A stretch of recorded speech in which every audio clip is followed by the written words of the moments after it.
The only positives I can take from it is that we did create chances, and on another day you win that game quite comfortably with the chances that we had, but unfortunately now we've got to do it the hard way. Such a deflating result. The confidence is at an all-time low, it seems.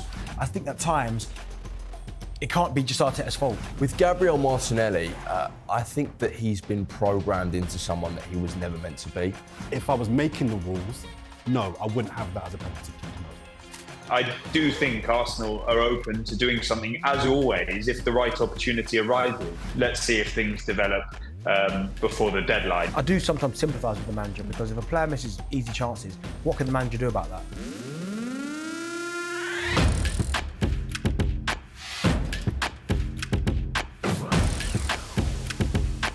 From a winning run to a full-blown crisis in less than only a week, but there's no time to lick our wound, because next up are our two biggest rivals. So joining me today to offer their Arsenal expertise are former Premier League centurion Darren Bent, Arsenal Vision podcasts Clive Palmer, Arsenal podcaster and TikTok star Matthew Pincus, and Channel 4 sports reporter Jordan Jarrett-Bryan. So we're also going to be hearing from David Ornstein and Angela Kelly today. Wow, what a bumper show we've got ahead. It's jam-packed. But before we get onto all of that, we got to go and start with the Newcastle game. How much of a disaster was Tuesday night? I'm going to start with Darren. I can see those side eyes. No, it wasn't good. The result was bad. Considering Newcastle's record at the Emirates as well, which was terrible. I thought they played really well. Yeah, we didn't play as well as we should have done, and of course the result looks bad, but the only positives I could take from it is that we did create chances, and on another day you win that game quite comfortably with the chances that we had, but unfortunately now we've got to do it the hard way. St James's Park is a tough place to go on any occasion, so yeah, disappointing. I really thought that Arsenal could certainly take something up to St James's Park, but it wasn't meant to be, but now they've got to do it the hard way. Clive? Yeah, Newcastle were good, and you can see their confidence. They're quite a physical team. They're quite a big team, and so that physical edge they had in abundance. And so I was watching Isak walking. Well, first run he made, he separated. I thought, this is interesting, and we didn't quite pass him on correctly. I thought, okay, he's the problem.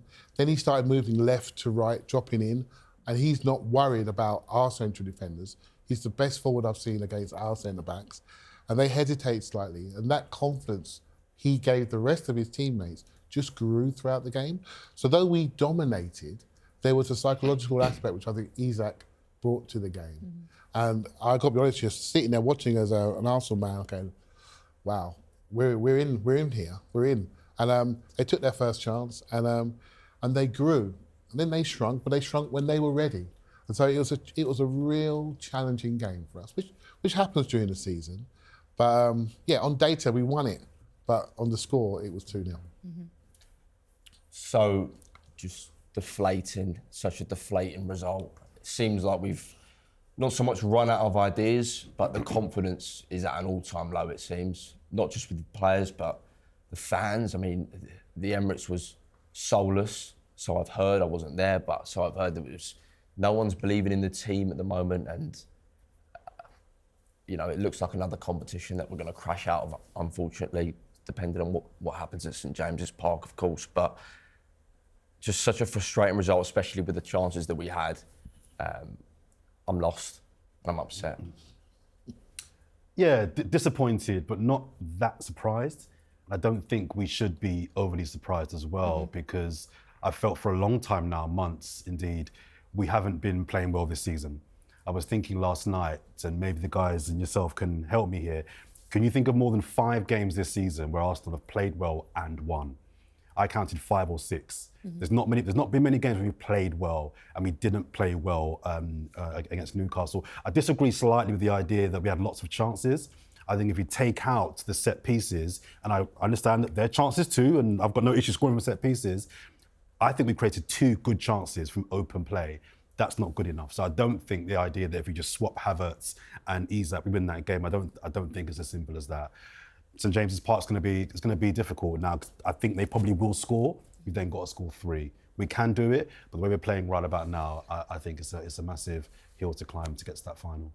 There's a lot of solemn feelings in here at the moment. Sorry. No, it's fine. It's fine. I can't pretend. You know, we're not all feeling the same way, but it's feeling very depleting at the moment. But I want to go through it piece by piece then. So Arsenal missed a lot of chances. Is that the fault of the players more than the manager, do you think?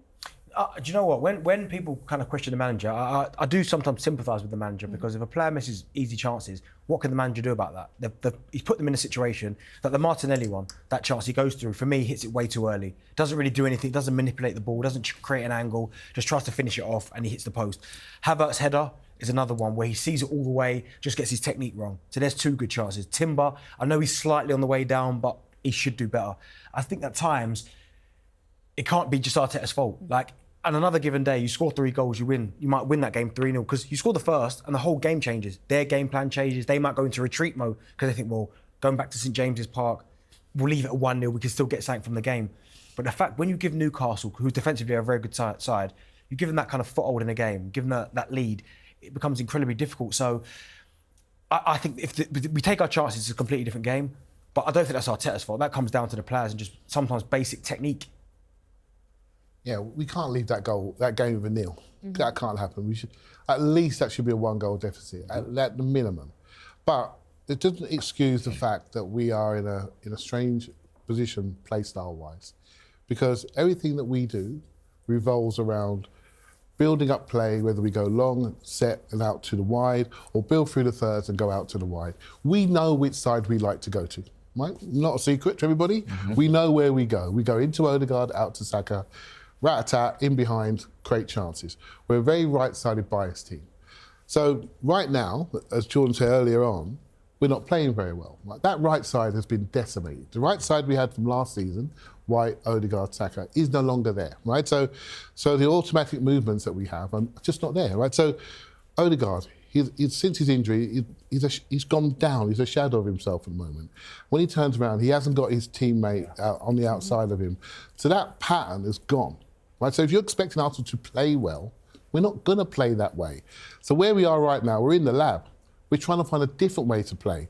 We've tried different people on the right. We end up with Havertz on the right. We had different centre forwards, had different left combinations, had different midfield combinations. None of this is consistent. So how can I expect a consistent output? We're trying to find another solution at this moment in time. And by the way, I can see we're a bit lumpy. We're a bit clumpy. Midfield balance is wrong on occasions. We can all see it, but there's a reason for it because some of the key pillars in this team are either out of form, sick, or not fit. Right, so and that's the key issue, and it feels quite ugly. If you want to get positive, we can look at our points total from last season compared to this season, and we're right about there. But that feeling of watching flowing, sparkling football, it definitely isn't there at the moment. Do you know what it is? It's almost like clockwork, though, isn't it? As Clive was saying there, because Odegaard probably looks up, and it's all about patterns, really, patterns of play. I mean, it was lovely when Saka used to come in off the line. Odegaard would either drop it, and Ben White would just go on the outside. Yeah. We all knew what was happening. Yeah. All of a sudden, now that's why I sympathise with Odegaard, not having Saka, not having Havertz there, because when he gets his head up, he knows exactly right. I know exactly where he's going to be. All of a sudden now, as Clive's saying there, you've just got movement. Like Martinelli plays completely different when he plays on that right-hand side to a Saka. You try Trossard out there, that's completely different. It's just so disjointed, and I think Arteta's trying to find that balance. But it's easier said than done, because if you put Trossard on the right-hand side, for instance, he doesn't want to play there. So you're never going to see the best of him. So I think for Mikel Arteta, he's trying to find a system that not is going to get up to that same level, because I don't think you can do that. When you've not got Saka, Ben White's got the injury, when you have on that consistent team, you can't play the same way. But he's just trying to figure out the best of a bad situation, really. That's what it is. And it's never going to be as free-flowing as we'd like it to be. So, Matthew, I want to ask you, what's frustrating you most about the team? It's the mess in the final third. I think that Arteta doesn't know his best team at the moment. He doesn't know whether to play Jesus on the right, or in the middle, or on the left, or Trossard on the left, or in the middle, or on the right, or Havertz up front or on the right. It's a total mess in the final third. And I'm going to touch on what Darren was saying about, you sympathise with Arteta in the sense that those chances, he can't put them away. But I'm going to get stuck in early here on the board, and Arteta himself, the recruitment has left us in this mess. Why did we go out in the summer and get a midfielder, a defender, Raheem Sterling's not even worth a comment, and a goalkeeper who's cup-tied? He can't even play in the competition. Where's the attackers? Where's the forwards? We need them more than ever, and we're not going to get them this window either. And it's left us in this mess. It's left us in what we're seeing now. Players don't know their best position. We don't know our best team. And this is what's happening. Do you know what would help though as well? I think what would help, if when Arteta picked a team, if players would step up and take their opportunity, that would almost lessen the headache. So if Martinelli started scoring goals, at least then Arteta could go, okay, he's taking care of himself, of his business, so that's fine. Havertz, he'll get his goals. I mean, he's not the most prolific, but he'll get his goals. So that's another situation. But because they're so indifferent in their performances, like Martinelli will be good one game, then he's out, and then Havertz, I'm going to kind of leave him out of it because I think he's done okay this season. But Raheem Sterling, as you said, not getting an opportunity. Trossard, who I think is an impact player, is playing way too many minutes. Because they're not taking their opportunity, that's why Arteta is still scrambling, trying to find the best combination, because Gabriel Jesus shows up for 2 games, disappears again. We need a consistent 5 games where at least he can go. With Saka, you know, it's almost like I compare Liverpool and Arsenal in terms of that right-hand side. You don't have to worry about it. Salah, Saka, that takes care of itself. What do I do down the middle and on the left? And unfortunately for Arsenal, we've got too many players that are not doing enough. Yeah. So we're talking about Leo Trossard on the right, and obviously being deployed there. How do you think that went then, Jordan? Not good. Not good. I think, because as Darren says, I think he's an impact player. He's someone actually, for a couple of years before we signed him, I was very of the mindset a top 4 club should get him as a squad player. I thought he was good enough to be a contributor at a Man City, at a Liverpool, then at a Chelsea, at an Arsenal. So when we got him, I was really happy about that. But as Darren says, I think he's playing too many minutes. And if you're then being relied and expected to kind of deliver when you start games, when really your best work is done off the bench, it then puts more pressure on you and then your performances go backwards. I think he's been really, really poor, really bad, to the point where big parts of games go by and I forget he's on the pitch. But I don't entirely blame him for that. I think it goes back to your point about recruitment.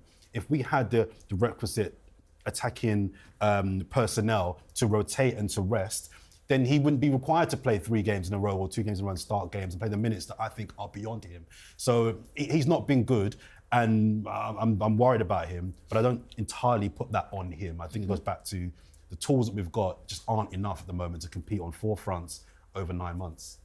So then we'll move on to our defence. Our ever reliable defence failed to deal with a pretty routine long ball on the first goal. Clive.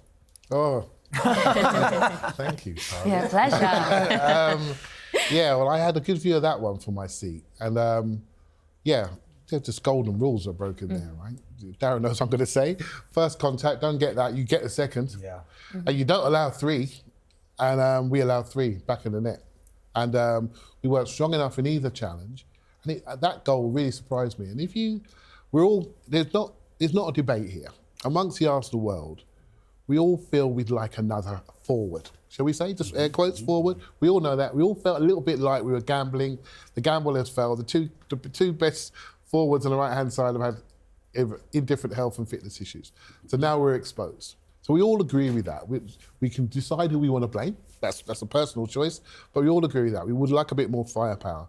But if you're watching that game closely, I think we're unsettled defensively. I don't think our defenders had the best game in the critical moments. They recovered, and towards the end of the game when Newcastle dropped away, it disappeared from our mindset, and all we did was focus on the chances that we missed, but our defending was quite indifferent. The goalkeeper had some early passes out that were a little bit shaky. We were running challenges by Gordon, ran us back a couple of times, and his movement was interesting. And that, again, give Newcastle credit. They're a good side, particularly those 2 players, and they unsettled us a little bit. And so, yeah, we didn't do our basic job on either of the goals. We allowed too much space on the second goal. We weren't alive for the follow-up, and we didn't win our first ball challenges. And that's not like Arsenal. But I will say Newcastle are, like us, land of the giants. 6'5" Botman won that first challenge against, I think, 18-year-old Miles Lewis Skelly, I think it was. I'm not sure, Darren, you know your memory's like better than mine. But he won it, that's all I knew, right? And then we got pushed around in the box and they scored a deserved goal. You were talking also about Martin Odegaard earlier. He's not looking too right at the moment, is he? I think that what happened with him was the first 2 games, I think it was Chelsea, and after his injury, the first 2 games he came back, he was on fire. He played really, really well. I was surprised that he lasted the 90 minutes. He was everywhere, but that was adrenaline. And again, Darren can speak to this probably better than we can. I imagine when you come back from an injury, you're at it, but that wears off after a while, and you kind of revert back to the mean. And we're seeing now in the last 3 or 4 games, that either he's not fully fit or he just needs more match minutes to get back to the level. And when you factor in, again, as Darren and Clive have said, that his mate on the right's not there, up top 1 minute it's Havertz, then it's Jesus, then it's somebody else, and it's no one. Factor that in as well. Plus, Declan Rice, I think, is not fit as well. I think he's carrying an injury as well. Everything around him also isn't working. That's going to drag your performances down as well. So I think it's actually quite easy to see and work out why he's not performing well. I don't think he's fully fit yet, but also all the components around him also are either, again, as Clive said, either not well or out of form. Do you know what, that's a big issue that you said there, Declan Rice. I think because he's not fit, but also as well, he's not brave at the minute. And what I mean by brave is you look at some of the best holding midfield players, number 8s in the league, they see that pass. So Odegaard is that almost that 10 that likes to just drop in behind their holding midfield player, but you need someone who's going to play that pass. Because if you give it to him early while they're retreating, that's how he gets on the half turn and that's how Arsenal get out. Declan Rice is seeing the pass and for whatever reason doesn't want to do it. Now I get it because Arsenal maybe are in this kind of sticky patch, he doesn't want to give it away. But we need him to be that pivot to go, where's Odegaard? That should be his part. Every single time he gets the ball, his pass should be, where's Odegaard? Oh, there he is, I'll give it to him early. The fact he's taking 2-3 passes or he's going sideways and backwards, that's allowing the other teams to get back into position and that's closing off his space. I agree with what Darren says, 100%. I just add a little layer on top of that because there was a period in the game when it was going a little bit wrong and I'm looking around for hope. I'm dying, right? We're losing our home game. And Declan Rice decided to just go. And he started to carry and drive. And it's not the one-touch passing that we may need to go into a block before it becomes a block. We need it quicker and sharper, but he started to go. And I looked at it and thought, you know what? I judge people in adversity. Who's stepping up now? We're 2-0 down in a cup game. They've got 6,000 fans behind the goal, having the time of their lives, and we're in a bit of trouble. Who's going to step out of the structure, step out of the system and try to help us and push us forward? And I thought Rice did that. Whether it's within our model, Darren, or what we need to see sometimes to make sure we pass them forward more quickly and more directly before teams are settled, I'm not sure we're getting all of that. But I thought he really pushed us forward towards the end of that game. Maybe that's where Newcastle dropped away, but that's how it looked to me from the stands.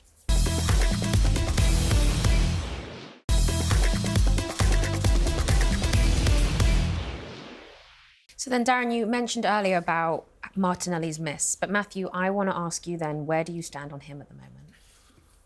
With Gabriel Martinelli, I think that he's been programmed into someone that he was never meant to be. I think that when he first came to Arsenal, he was this raw, skinny Brazilian that no one knew much about, and he was just having fun. Gary Neville said it before about Amad Diallo, you need someone that's playing football like they're playing in a playground. And that was what Gabriel Martinelli once was. And over the years, he's slowly been, like I said, programmed into a robot that hugs the touchline and is told to cut it back or pass it back. He's lost that playground type style of play where he's not got the confidence to take his man on anymore and he's not got the confidence to have fun anymore. And I think that Martinelli is the definition of a confidence player. When he's confident, he's superb. He's scary for defenders. When he's not, we might as well be playing with 10 men. It's sad to see what's going on with him because he is talented, but he's got no confidence. And I don't know. What are your thoughts? I've been really disappointed with Martinelli this season, and the fan base, I think, have been very kind to him this year. I'm lucky enough to be on lots of different Arsenal podcasts and content platforms, and I hear people praising performances that I'm just like, they're watching 2 different games. I genuinely need more from him. And all of what you're saying, I think, could be true. But this isn't a run of poor form now from him. This is now nearly 18 months. And again, I accept there was a period last year where he was injured for a large part of that.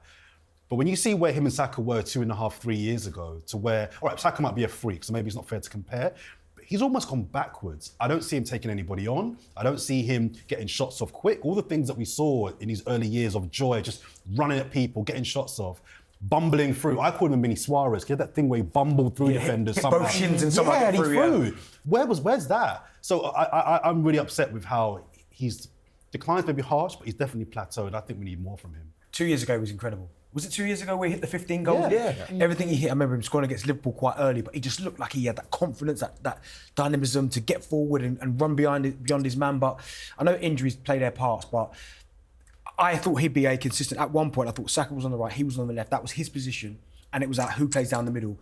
And at the minute, you're almost finding a position for him when other players are not playing well. And I mean, how much is Arsenal buying for? £6 million? Yeah. I still think that's an unbelievable bit of business for what he's given Arsenal. But I expect him to kick on now. I think this is the time where he's not a young kid where you're thinking, oh, he's got to improve. I think he's got to get to that level now where he's consistent and you know what you're getting from him. Look, I understand, obviously, as footballers, we're all human beings at the end of the day, and we all lack confidence in some aspects. But it's so annoying that we're constantly bringing up the confidence question and the confidence conversation more than I find we should be. I'm not sure if it's confidence. I don't know if it's. I think it's a combination. I'm talking about a few players at the moment. Yeah, I mean, across the team, I think there's a inability to deal with pressure, and that might sound super harsh, but I think we've shown over the last few years when it really, really counts. I don't see enough players dealing with pressure. I think it's a competence issue. I think we've got players in certain areas that just aren't good enough, especially in the squad. I'm really upset with people that are coming in and haven't contributed off the bench. When your Saka's not there, when your Odegaard's not there, apart from Ranieri, the squad players for me haven't stepped up. So I'm not sure it's necessarily just about confidence. I think it's a picture of competence and a lack of seizing an opportunity whereby we should be, if not top, a lot closer to Liverpool than we probably should be. We're on the verge of going out of the cup. We'll get to United in a minute, I'm sure. But if that goes left, this season could really unravel very quickly and very sadly. So I think it's a combination of different things beyond just confidence. Okay, so let's swiftly move past Newcastle until we have to play them again. And let's go on to the Brighton game. So 1-1 against Brighton in the Premier League. And I mean, our chances for the Premier League are left hanging by a thread at the moment for the title. But I want to get into the Saliba penalty call discussion. And I want to get that out of the way first. How did everyone see it? And were we all let down by VAR, kind of when we didn't see the reverse angle? Because Howard Webb defended the decision on his show when he was mic'd up with Michael Owen. Shock. Yeah. Do you know what? Anywhere else on the pitch, it's probably a foul, right? But I don't want to see penalties be given for that because it's just not a penalty. Yeah. It's one of those things where it's just not, and I've said it before, not all contact is a penalty in the penalty box. And it seems at the minute they're just looking for ways to give penalties. But that type of tackle, well, it's not even a tackle, sorry, that type of collision, really, that's what it's come down to now. That should be a penalty. For me, it wasn't a penalty. I get it.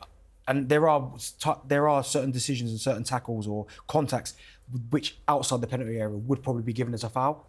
But for me, giving a penalty for that wasn't. I didn't think it was anyway. Oh, are you smirking about? Yeah, it's a challenge. Well, firstly, no one cares about our feelings on the penalty. I'll tell you that for nothing. But what I will say to you, the way that happened football-wise, João Pedro flicked that ball up into the air. He had it under control and he flicked it up. Once it's up there, it's available for a challenge, right?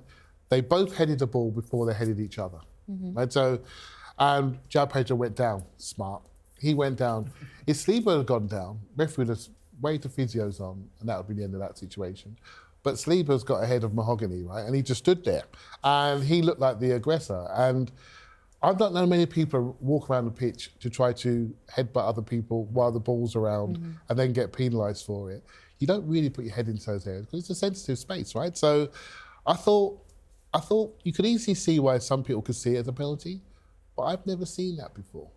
I've never seen that. If you hadn't given it, I don't think anyone would have said a word. You know. So yeah, it's where we are at the moment, and I'm not going to moan about this anymore because everyone says that Arsenal fans moan about this, and to be honest, you can't change it. As for Howard Webb, trust me, I'll leave that to you. That's for Howard Webb. I mean, do your bit. Right? All we ask for is consistency. Whether you're going to be consistently right or consistently wrong, at least be consistent. The problem is, I don't know the rules of the game. You don't know the rules of the game. We do not know the rules of the game. I don't know offside anymore. I don't know handball anymore. It's all too subjective. There's no, there's too much grey area. If there was a rule that stated that is a penalty, then fair enough. But then you look at, for example, Onana last season, where he almost killed someone on the pitch, punching him in the face. Or look at us at Stamford Bridge last season, when Robert Sanchez took out Gabriel Jesus when the ball had gone. Saliba actually got the ball and headed him afterwards. And Dermot Gallagher said on Ref Watch after people are saying that Saliba got the ball, no, the ball got him. What does that actually mean? What does that mean? It's true though. So for me, it is a pen. And I think we have to, a couple of things, we have to separate what we think should be a pen versus what the rules say is a pen. So I'm with Darren. If I'm making the rules today, that's not going to be a penalty. But we need to remove, as Clive said, our feelings about what we think a pen should be. It's a penalty for me. Second of all, Saliba didn't head the ball. The ball was headed onto him.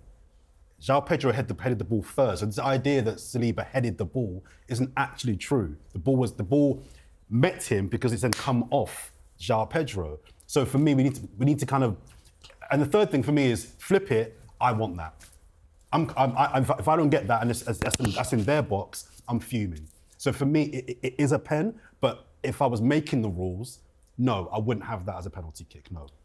The only pushback I'd have with that, Jordan, is when you go for an aerial challenge. Sorry, I know it wasn't aerial, but when you go for a headed challenge, you're putting your head in the area of the ball, and so there is many times when a ball hits both players' heads and deflects for a corner, one head, and so you're going for a challenge. You're not going for the head of the player. For the fact, in this case, by the way, I can see why it's given. I'm not dumb here, but in this case, the fact that both people had headed the ball and then headed each other unintentionally, I think you could easily go the other side and say, why give that as a penalty? You know, I think there's an argument on both sides. I'm not dismissing your argument at all. I really am not. But I don't see that as something that should be a priority. And funny enough, it's really interesting. Early in the day, I think Anthony Gordon got hit by Kulusevski in the Spurs game. Yeah. And he got banged in the head. I know it's a different scenario, but the level of violence in that, which leads to a huge, nothing happened. Okay, it's a referee's prerogative. Then you give someone a very high percentage chance of scoring a goal for a glancing head blow when you've touched the ball. I think it's a very harsh penalty for us to suffer. Although I can see it's a double-sided argument. It's the consistency. That again, it comes down to consistency, doesn't it? Because you're 100% right. Anthony Gordon's face with gushing blood and nothing's done. Yeah, a glancing blow in the penalty area with heads is just. I just don't. Maybe because I'm a footballing purist from a different generation, but I just don't like seeing penalty. That penalty would have never been given even 2 years ago. So the fact that they're giving that as a penalty nowadays, I think that's my issue with that. So, and then they can't overturn it because it's not a clear and obvious error. No. Then why wouldn't you leave it to VAR? Well, what's really interesting to me, when I saw it, I'll be honest with you, I had a deep intake of breath. I went, that could be a pen, right? But this is the modern game, so anything could be a penalty nowadays, right? And Anthony Taylor, he could not have seen that collision in detail. It took me a while to realise Sleeve even touched it. So the natural thing to do when you have technology is to use it. Allow the guy to go over there, just give yourself 10 seconds, have a look at it again. If you want to stay your on-field decision, stay with it. No drama, it's your decision. But for them to just say it's a penalty within 3 seconds and then not let him view it, for me that's a failure of process rather than decision is interpretation. Jordan says one thing, I say another. That's no drama, that's football. But use technology to make the final decision a little bit more. That's my view.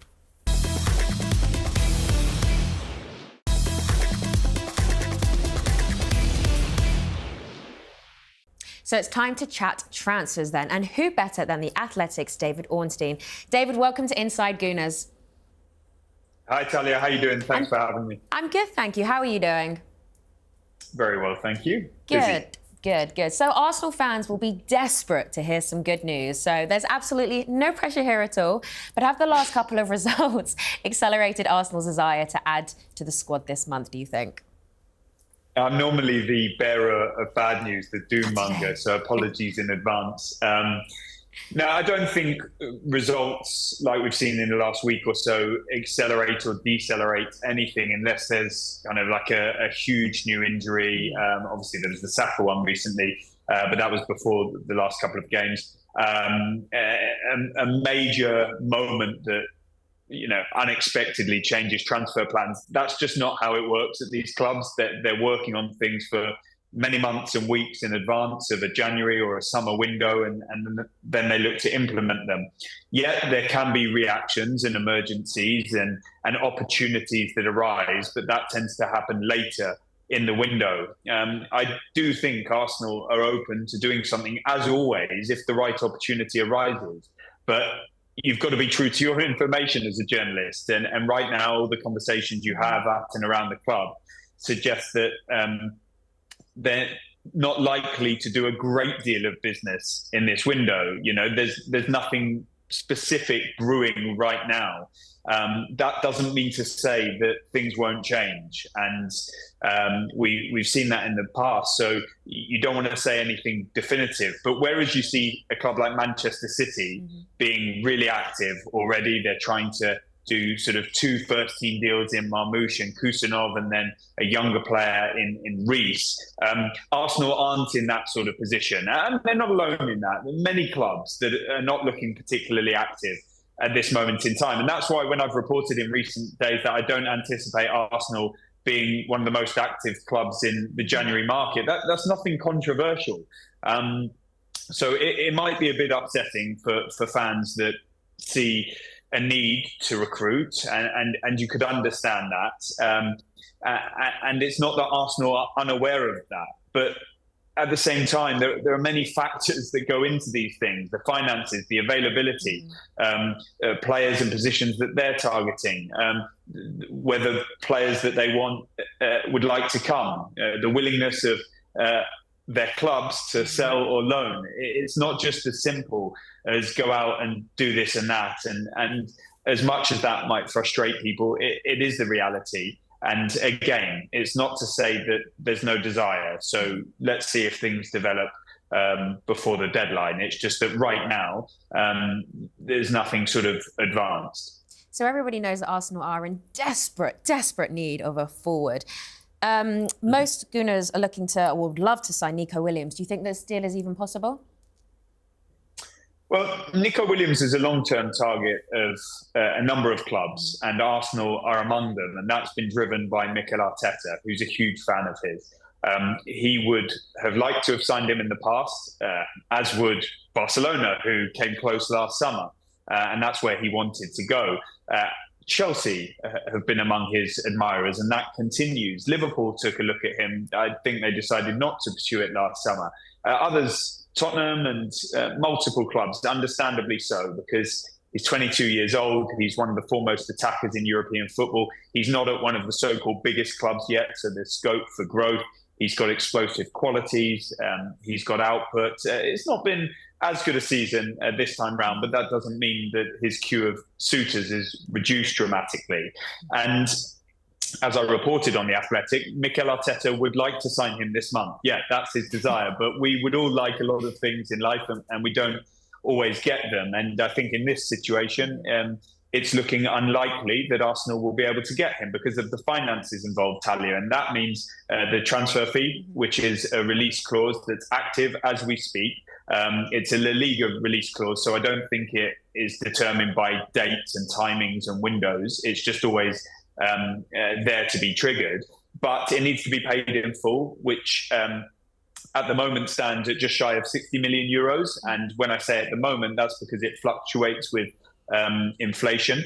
And so it's a stumbling block for many clubs, the need to pay it in a lump sum. And then his salary, it's been well documented. He earns a very healthy wage at Athletic Bilbao. Congratulations to him on that. And if he was to leave, naturally your salary would need to go up. If you look at Chelsea, they've tried to bring their wage bill down with lower salaries, so problematic. Arsenal, of course, you know, they've got a decent and respectable wage system, but you've got to factor everything into that financial calculation, agents' commissions and so on. And that would take a major financial outlay from the Kroenkes or from any ownership. It's partly why Barcelona didn't manage to sign him, because of their financial situation. Now, the difference from the summer is that he is more open to a move to, say, the Premier League now than he was then, because he was focused on Barcelona. But he's not agitating to leave Athletic Bilbao in January. And that means a lot of the conversations I'm having across the industry suggest that this is a potential summer transfer. There's no guarantee that he wants to leave then or that the money will be right then, but that is more plausible than now. And so I'm afraid it's looking improbable, but you always caveat these things with never say never, because sometimes situations arise that you weren't expecting. And if you pin your colours to the mast too strongly, you could be made to look a little bit stupid. So another two very quick questions. Another name heavily linked with Arsenal is Matheus Cunha. What are your thoughts? Yeah, Matheus Cunha is a player that some at Arsenal really like, his qualities, his profile, and what he's been doing for Wolverhampton Wanderers. It's not going to happen in this window by the looks of it, because the likelihood is he signs a new contract at Wolves. It's a proposed 4.5-year deal. And there's a discussion over a relegation release clause. But if Wolves were to go down, he'd be sold anyway. So it's a moot point. If he stays in the Premier League, Wolves stay in the Premier League, there'll be no release clause. And so, again, it's probably one that you look towards the summer if you're Arsenal or anybody else. And he's not unhappy at Wolves, by the way. And also, we've got to be really careful here. So Arsenal like him. Arsenal like Alexander Isak. Mikel Arteta loves him too. But they invested a great deal of money in Kai Havertz. It's not Football Manager, and you just swap players in and out so easily. That was £65 million. And so, yes, a striker is on the agenda, a big striker. Yes, a wide player is on the agenda, a big wide player. But exactly who that is, that's going to remain to be seen. Something like Isak is unlikely even in the summer because of the investment it will take, and Newcastle fully intend to keep hold of him. They want to renew his contract. So there's going to, sadly, I know people hate this word, there's going to have to be a bit of patience. Oh, patience, we love it. So then one last question. How close is Kieran Tierney to an exit this month? Yeah, I broke the story recently that Arsenal are not going to be taking up the option to extend his contract by 12 months in the summer of 2025 to 2026.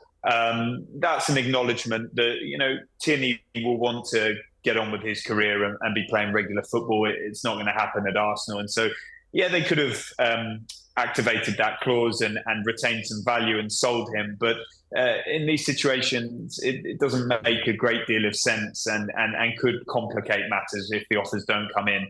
And therefore, he'll be able to leave as a free agent. That means this month he can sign a pre-contract agreement with clubs outside of England, and Celtic are the one that pretty clearly are at the top of his agenda. I think there are other interested parties too, but there's that emotional attachment. Let's see how it develops. If a pre-contract is agreed, would Arsenal say, you know what, just go now and you can get started there in January, so you strike a deal for him to leave immediately? Or do they need him around because of the lack of bodies and injuries and his presence? He's a great lad and a very good player as well, and they try to make use of him.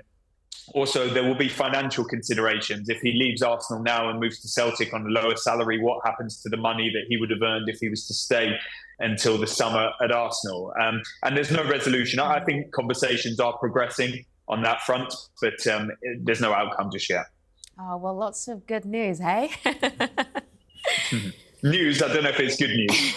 I guess lots of good news. Well, anyway, thank you so much, David, for joining us. And I guess, yes, let's hope there is some really good news soon. Clive, I want to ask you then, what did you make of all of that? Yeah, I follow David closely, so I sort of know that this what's happening, and he does not waste a single word. Trust me, it's all accurate. I think, hey, look, I'd love to see a forward come in, not just because of actually mix some chances against Newcastle. I look at the volume of games. One of David's colleagues said in the press conference, last January we played 3 games last January. This January we're playing 9 games. We've got 5 home games in a row in about 21 days, it feels like. Maybe less than that. And about 16 days. That's a lot of games, right? That's a lot of football. The volume of football is huge. And I'm literally watching people who are struggling to move and run and look really jaded. And so to give the group that boost, I'd love to see something come in. If I look more longer term, people are not gonna like this, right? But I actually think we need to go a little bit younger. And the reason why I need to go a little bit younger is for regulation.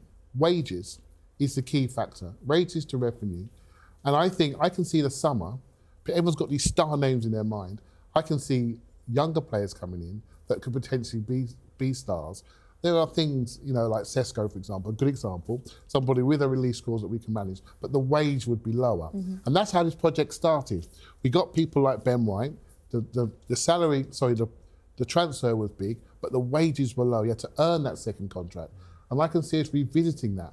and people don't want to hear it. But this is not getting a puppy for Christmas. This is about sustaining something year on year, and that's the direction I see us going in. Although I still would love to see something now because we look a bit jaded. That makes a lot of sense, and I actually kind of agree. But this is his 5th season at Arsenal now, and my fear is that come the summer, going into next season, let's assume that it doesn't end up this year as we want it to end. Going into next season, I don't know if he can get away with bringing us a £20 million young hot prospect, as opposed to a guy that's going to get him over the line next season. Yeah. So in financially, it makes total sense what Clive is saying. I just think, can you justify to the board who spent how much millions in 5 years, but let's kind of almost start the project again with 3 or 4 young hot prospects? Yeah. I think he's got to drop in 2 or 3 guys that are good to go now. I agree with Jordan. I don't mean in entirety. I think there needs to be 1 or 2 first level players coming in. Yeah. But I see some younger players coming in as well, and I think that's where the turnover will be. But I think for Arsenal people now, we've got our ideas on 1 or 2 positions that we'd like to see change, and they need to have high quality. But it's more than just the first 11. That's what I'm saying.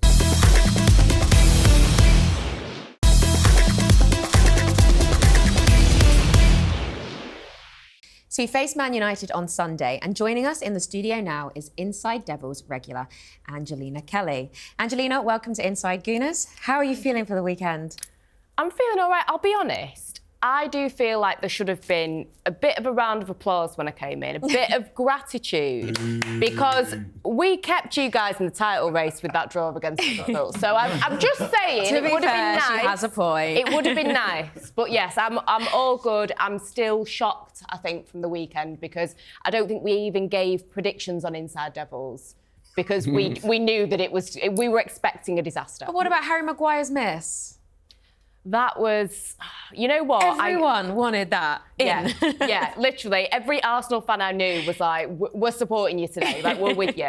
It was incredible. I think with that situation, I know there was a lot of talk about Xerxes and what he should have done, but I feel like he's clearly void of so much confidence, because the ball bobbled, and if it was someone else on the end of it, I think we would have seen a different outcome. But I think the Liverpool game in general, it was just, when you go back to a year ago, when we played them under Eric Ten Hag, it was a 0-0 draw. This one felt different. United actually arrived to try and get something out of the game, and they got the point. They came close to even getting a win.